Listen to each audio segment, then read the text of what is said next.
Ya, shalom, selamat pagi. Pagi hari ini akan sharing firman Tuhan. Bapak akan lanjutkan yaitu berkat menantikan Tuhan atau berkat ruang tunggu.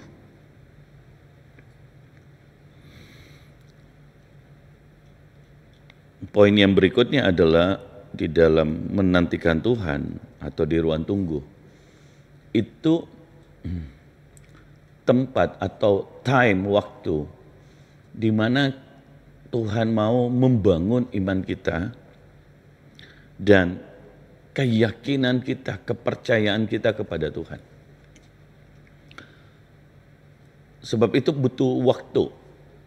Ketika Tuhan menciptakan kita, ketika Tuhan memilih kita, ketika kita menjadi manusia yang baru, bukan berarti otomatis iman kita sudah terbangun.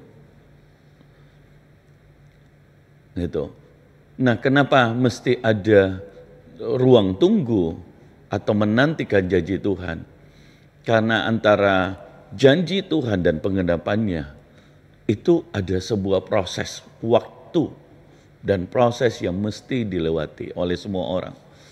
Ada yang bertanya kepada saya, Pak, boleh nggak orang tidak usah melewati ruang tunggu? Saya bilang, boleh saja. Tapi apa yang dihasilkan dari orang yang seperti itu? Dia tidak akan punya kesaksian, dia tidak akan punya sesuatu hal yang imannya bertumbuh karena semuanya serba mudah.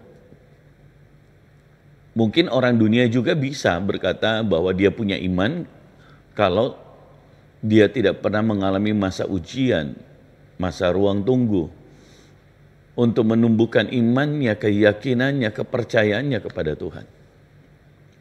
Jadi jangan pernah salah paham ketika saudara ada di ruang tunggu.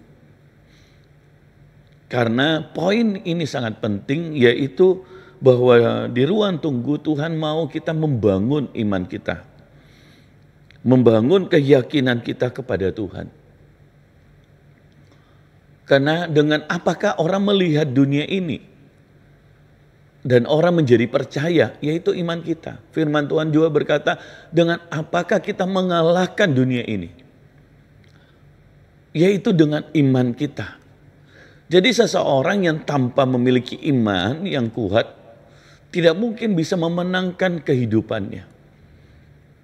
Ada banyak orang berpikir bahwa dia cukup percaya, dia cukup tahu, maksud saya, bahwa Yesus itu adalah Tuhannya, tapi dia belum tentu benar-benar yakin dan percaya. Dia belum tentu benar-benar hidup dengan iman. Kalau semuanya serba mudah, semuanya serba tersedia, apapun yang dia inginkan tiba-tiba itu selalu ada, bagaimana dia bisa hidup dengan iman? Kalau dia nggak pernah merasakan sakit, bagaimana dia bisa merasakan bahwa Tuhan itu penyembuh? Kalau dia nggak pernah merasakan miskin, bagaimana bisa dia tahu bahwa Tuhan itu adalah Dia yang kaya, rela menjadi miskin agar kita yang miskin dibuat Tuhan menjadi kaya.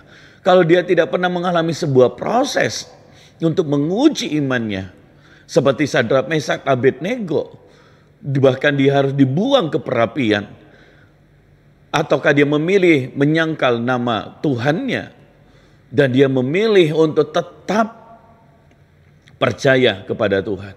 Seperti Daniel, dia menyembah Tuhan, dia berdoa sehari 3 kali, pagi, siang, dan malam. Dan keyakinannya diuji oleh raja saat itu. Dan dia harus dibuang ke gua singa. Tapi singa itu tidak memakannya. Dan hari berikutnya, kemudian Daniel dilepaskan dari situ. Dan ternyata itu ada kuasa Tuhan yang di sana. Seperti Sadrak, Mesak, Abednego. 3 orang dibuang, tapi ada 4 orang di sana itu berkata bahwa ada Tuhan menyertai dia. Ada Yesus di tengah-tengah mereka. Nah, kalau kita tidak pernah mengalami ujian, masa ruang tunggu, bagaimana iman seseorang dapat dibangun? Tidak mungkin. Jadi Kalau saudara sedang berada di ruang tunggu, ini waktunya untuk iman Anda bertumbuh, dan ini waktunya engkau akan lahir sebagai orang-orang yang beriman setelah keluar dari ruang tunggu. Ruang tunggu ada masanya dan tidak selamanya. Dan setelah Tuhan melihat imanmu sudah terbangun, maka engkau akan keluar. Mari kita lihat, saya tertarik di Roma pasal yang ke-4 ayat 19-20. Yang kemarin kita baca ayat 21, ini Roma pasal yang ke-4 ayat 19 dan 20.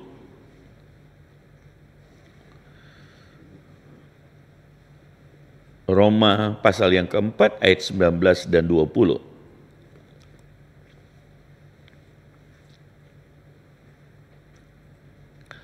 Imannya tidak menjadi lemah, walaupun ia mengetahui bahwa tubuhnya sudah sangat lemah, karena usianya telah kira-kira 100 tahun, dan bahwa rahim Sarah telah tertutup. Di ruang tunggu ada banyak fakta, ada banyak alasan, ada banyak keadaan yang secara logika harusnya membuat engkau lemah, membuat Abraham lemah. Tetapi Abraham, dikatakan firman Tuhan, imannya tidak menjadi lemah, walaupun tubuhnya sudah semakin lemah, sudah sangat lemah. Bahkan Sarah sudah tertutup kandungannya. Bagaimana dia akan mempunyai seorang anak? Tetapi yang luar biasa, Abraham mengerti dan dia percaya kepada Tuhan yang memberikan janji. Itulah sebabnya bahwa Abraham imannya tidak semakin lemah. Sekalipun fakta-fakta memperkatakan, membuktikan bahwa engkau tidak akan mungkin mendapatkan janji itu. Tetapi percayalah, imanmu lah yang menentukan apakah engkau akan memperoleh janji itu. Bukan fakta-fakta perkataan dokter, bukan fakta-fakta fisikmu, bukan fakta-fakta yang itu. Sebab Tuhan bisa mengubah setiap kenyataan.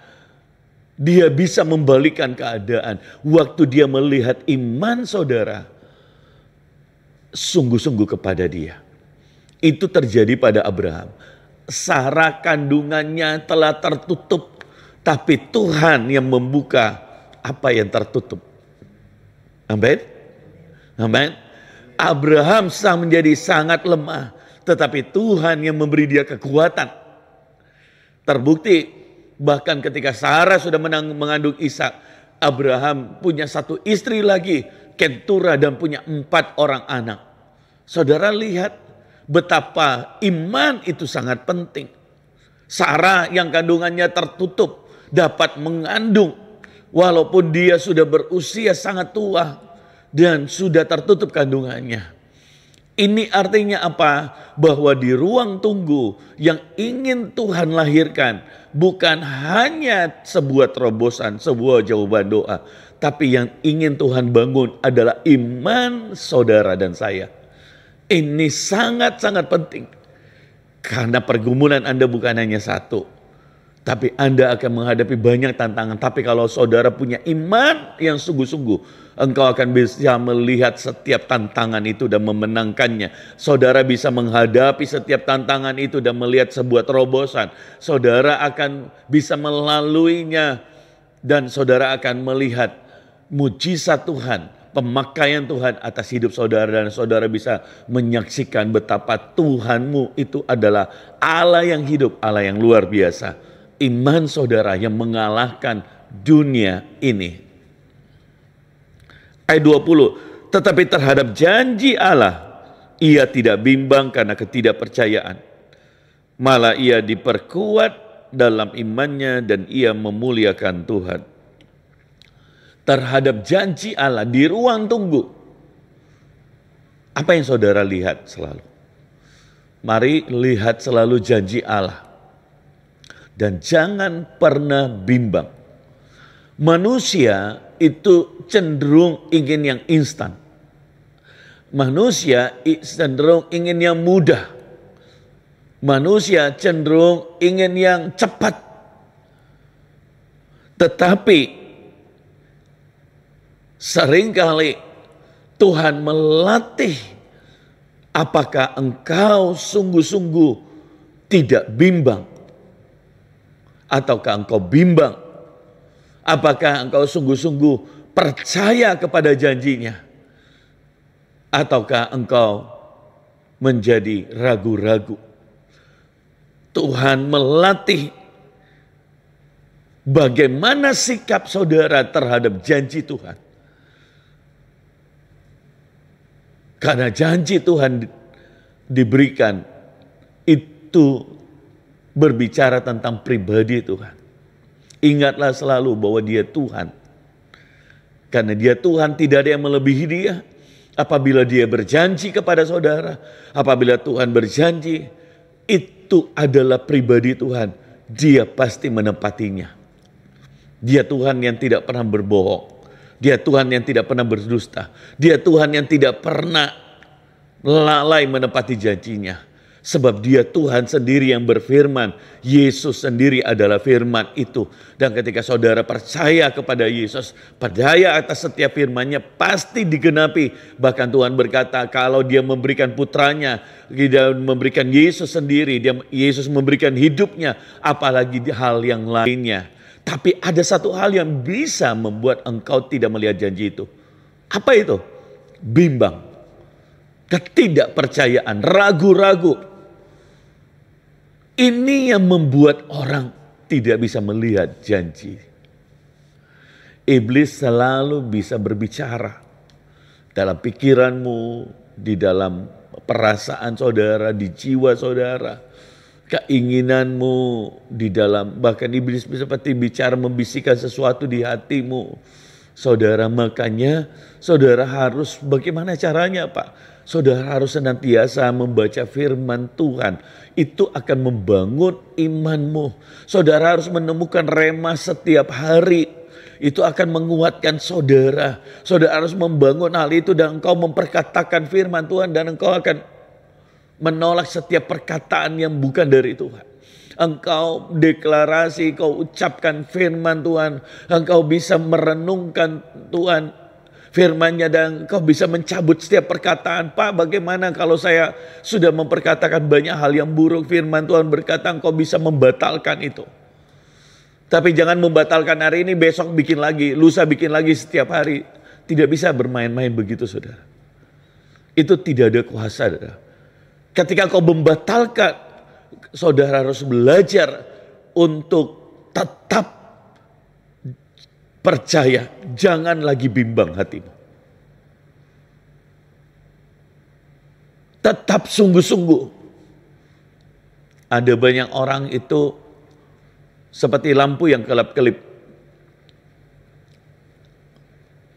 Turn off, nyala, hidup, nyala, hidup, nyala, hidup, nyala, hidup. Imannya kayak seperti itu. Orang yang seperti ini bagaimana dia bisa menjadi terang? Sebentar terang, sebentar mati, sebentar terang, sebentar mati. Imannya seperti itu. Bagaimana dia bisa memperoleh janji Tuhan? Orang yang seperti ini tidak mungkin. Sebentar sungguh-sungguh, sebentar berapi-api, sebentar redup, sebentar suam-suam kuku. Tidak bisa saudara. Abraham dikatakan firman Tuhan, terhadap janji Allah ia tidak bimbang. Buat keputusan hari ini untuk engkau tidak bimbang. Karena ketidakpercayaan. Percayalah akan janji Tuhan. Yakinlah sungguh-sungguh. Yakin itu bukan karena orang. Oh, saya yakin pas saya sungguh-sungguh ketika saya ada di gereja. No. Tapi ketika saya ada di rumah, Pak, saya tidak yakin lagi. Saya lihat keadaanku. Saya lihat tidak. Justru keadaan yang tidak meyakinkan, engkau harus punya keyakinan. Saudara, Anda bisa membayangkan Sarah yang kandungannya sudah tertutup, Abraham yang sudah tua, Saudara, bisakah setiap kali Abraham bergaul suami istri dengan Sarah di usia yang sudah tua, tapi dikala dia bergaul, dia punya keyakinan, dia punya iman terhadap janji Allah bahwa Tuhan akan memberikan dia keturunan, anak. Amazing. Tidak masuk akal, begitu luar biasa. Bisakah saudara ketika engkau menghadapi keadaan yang sulit, tapi Tuhan melihat imanmu dan kau berkata engkau hidup dengan penuh keyakinan? Bisakah dikala keadaan dokter berkata engkau tidak mungkin disembuhkan, kankermu tidak mungkin disembuhkan, tumormu tidak mungkin disembuhkan, tapi engkau punya janji Tuhan dan kau percaya akan janji itu? Di saat tidak mungkin, Tuhan bisa melakukan. Jangan lagi lihat begini, wah besok banyak orang yang seperti ini. Saya percaya dengan janji Tuhan, hari ini dia on fire. Besok dia buka, umpama dia punya problem keuangan, dia buka makanan wah kosong, tidak ada makanan. Istri melihat tidak ada uang yang diberikan. Kemudian imannya menjadi lemah. Apakah orang beriman seperti itu? Tidak, saudara. Saya pernah mengalami tahun 2000. Saya pulang dari pelayanan, saya buka, tidak ada makanan. Saya tutup, saya menangis dan saya berkata, Tuhan, aku percaya dengan janji-Mu. 2 tahun, hari demi hari, dilewati. Tapi apakah imanmu tetap stay, percaya di atas keadaan? Atau imanmu hanya mengikuti fakta? Iman haruslah bisa melihat yang tidak terlihat. Iman haruslah melihat janji Tuhan lebih daripada fakta-fakta yang engkau lihat. Karena Tuhan bisa melihat, mengubah setiap kenyataan fakta daripada hidupmu seturut dengan janjinya. Abraham tidak bimbang karena ketidakpercayaan. Jangan pernah engkau bimbang, ragu, tidak percaya terhadap Tuhan. Sebab itu penting sekali saudara menyembah Tuhan. Saudara memuji Tuhan di kala engkau lemah. Saudara ambil gitar, main piano, saudara nyanyi, saudara nyembah, saudara baca firman, tenggelam dalam hadirannya, menggali firman Tuhan. Pak, saya lagi pusing Pak, saya tidak bisa baca firman. Saudara tenangkan dirimu dan renungkan pagi hari, jangan pikir apa-apa. Jangan putus asa, putar lagu-lagu rohani, nyembah Tuhan, baca firman Tuhan, bangun dirimu dengan iman. Yang di ruang tunggu, Tuhan mau engkau hidup dengan iman. Tidak ada orang yang bisa melewati ruang tunggu tanpa dia hidup dengan iman. Justru di ruang tunggu adalah masa di mana engkau membangun. Namanya membangun iman itu bukan bim salah bim jadi. Sebuah rumah dibangun itu butuh waktu untuk membangunnya. Biasa 6 bulan, 4 bulan. Saudara, sekarang di TV ada bangunan yang dibangun di China bisa 2 minggu Pak. Itu 15 lantai, 20 lantai. Orang berlomba-lomba ingin cepat. Tapi saudara hanya lihat waktu dibangun di luar. Ada sebuah proses yang mungkin 2 tahun dia bangun, itu di dalam pabrik. Dia menyiapkan segala sesuatunya. Sehingga waktu nampaknya di luar itu hanya 2 minggu, pak. Tapi preparingnya itu begitu lama. Sama ketika Kristus sebelum dipakai, Yesus dipakai 3,5 tahun, begitu luar biasa. Tapi Tuhan dipersiapkan 30 tahun. Dan sejak umur 12 tahun dia sudah di bait Allah diskusi dengan orang-orang. pada ahli Taurat orang Farisi. Imannya semakin besar, rohnya semakin besar kata firman Tuhan, dan dia bertumbuh semakin besar. Saudara, itu yang Tuhan ingin bangun dalam hidupmu. Sebagai orang yang percaya, bangun imanmu. Pak, sampai kapan? Sampai kita diangkat Tuhan. Semakin besar tanggung jawab, itu membutuhkan iman. Dan izinkan Tuhan membangun iman ini. Nah, dari kata membangun, seringkali saya melihat ketika orang membangun, kalau dia tidak memakai tali pengukur yang benar, dia tidak mengukur batu itu, dia hanya lihat, oh ya ini bangunannya lurus. Satu saat bangunan itu miring. Dan makin naik makin miring, makin naik makin miring. Dan akhirnya apa? Harus dibongkar kembali. Apapun yang kau bangun dengan iman, izinkan Tuhan mengukurnya. Pakai tali pengukur. Apakah yang saudara bangun itu sudah seturut dengan kehendaknya atau tidak? Apakah sudah seturut dengan firman-Nya atau tidak? Apakah yang saudara bangun itu bukan dari dirimu? Apakah itu sungguh-sungguh dari Tuhan? Apakah yang kau bangun itu dengan iman bukan dengan kekuatanmu? Ini penting saudara. Pakailah firman, mintalah Roh Kudus untuk mengarahkan, mengukur, biarkan Tuhan sendiri. Kalau Tuhan berkata bongkar, bongkar. Lebih baik daripada nanti setelah naik tinggi, ternyata bangunan itu miring dan akan bisa roboh dan mengakibatkan kecelakaan. Dan akhirnya Tuhan juga harus membangunnya. Ada banyak orang kecewa ketika apa yang dia bangun, Tuhan berkata bongkar nak. Tidak. Tetap Tuhan punya maksud yang baik. Agar yang engkau bangun bukan dari dirimu, tapi iman. Bangunlah imanmu dengan dasar yang paling suci kata firman Tuhan. Bangunlah itu. Yusuf harus mengalami masa. Dia dibangun 13 tahun. Dia dijual sebagai budak. Tuhan membangun imannya.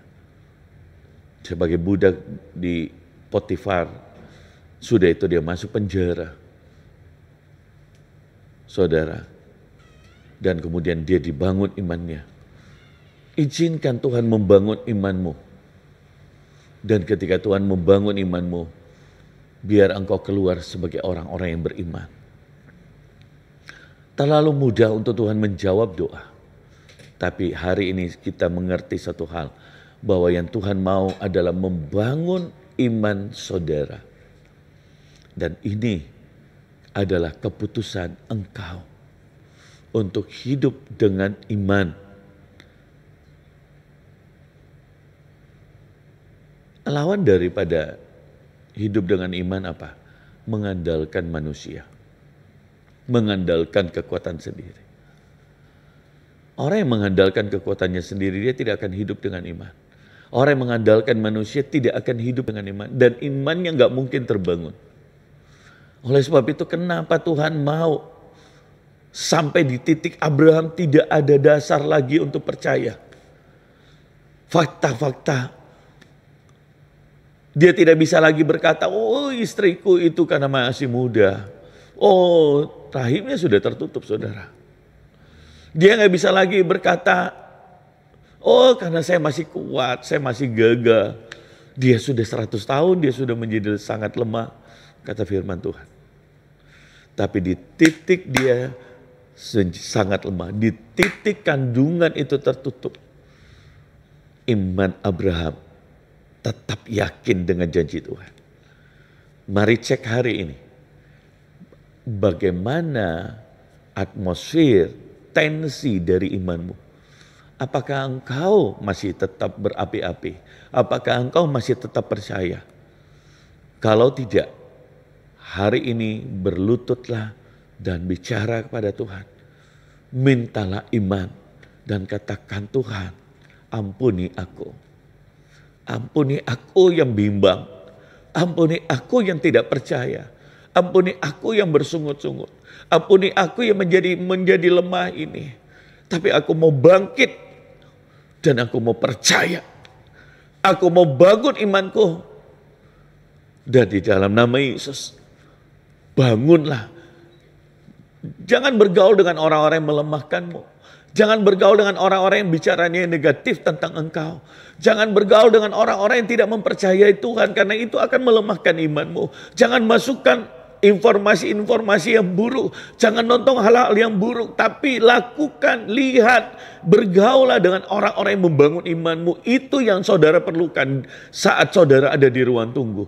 Saudara harus bergaul dengan firman Tuhan, bergaul dengan Tuhan. Engkau harus bergaul dengan orang-orang percaya yang membangun, masuk dalam komunitas di mana imanmu terbangun, saudara. Maka engkau akan melihat mujizat dan kuasa Tuhan itu sungguh-sungguh terjadi atas hidup saudara. Saya berdoa engkau mengalami ini. Saya berdoa saudara mengalami breakthrough. Saya berdoa saudara hari ini sebuah pembalikan keadaan. Engkau terbangun imanmu. Mari tundukkan kepala. Kurikanata kayasyana. Kami berdoa, bangun iman kami Tuhan. Bangun iman kami. Agar kami keluar sebagai orang-orang yang beriman. Menceritakan siapa Tuhan. Siapa Allah kami.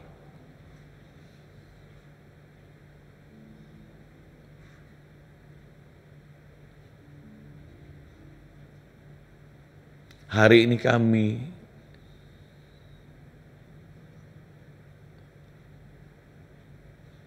dicelekkan mata. Betapa luar biasanya Engkau.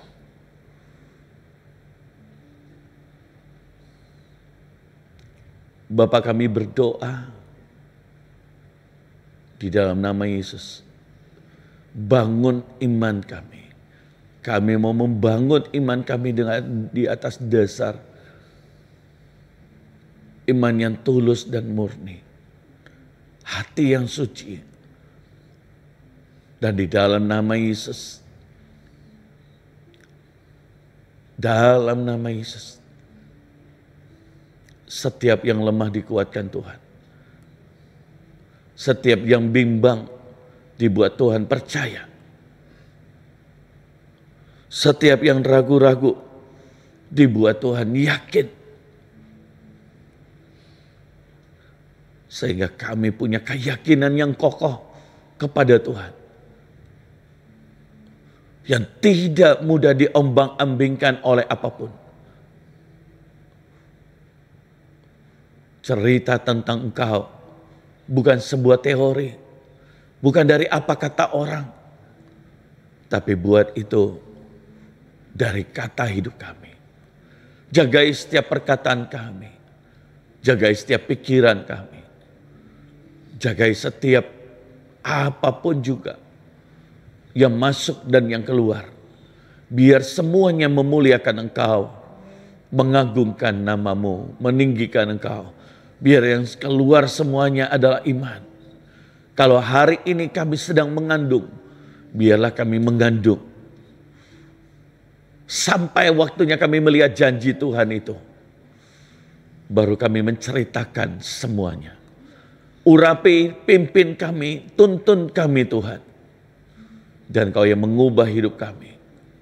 Pakai setiap anak-anakmu, pakai setiap gerejamu, pakai setiap jemaatmu. Sampai ke semua cabang-cabang. Bapa, kami berdoa biar setiap kami membangun iman kami. Sungguh-sungguh kepadamu. Keyakinan kami kepada Engkau. Terima kasih Tuhan. Sebab kami percaya kepada Kristus. Kami yakin kepada Tuhan kami. Dan di dalam nama Yesus turunkan berkat-Mu. Berkatilah semua anak-anak-Mu. Seluruh jemaat-Mu. Semua para pebisnis. Semua para pelayan Tuhan. Semua anak-anak muda Tuhan Kau memberkati. sampai seluruh cabang-cabang seluruh Indonesia. Tuhan curahkan berkat-Mu atas mereka. Seluruh hamba-hamba-Mu Tuhan, Kau yang memberkati. Biar lahir gereja hamba-hamba Tuhan yang berjalan dengan iman. Dipimpin oleh Engkau sendiri. Dan biar urapan dan kuasa-Mu mengalir atas hidup kami. Terima kasih Tuhan, kami bersyukur. Dan kami berdoa di dalam nama Yesus. Amin.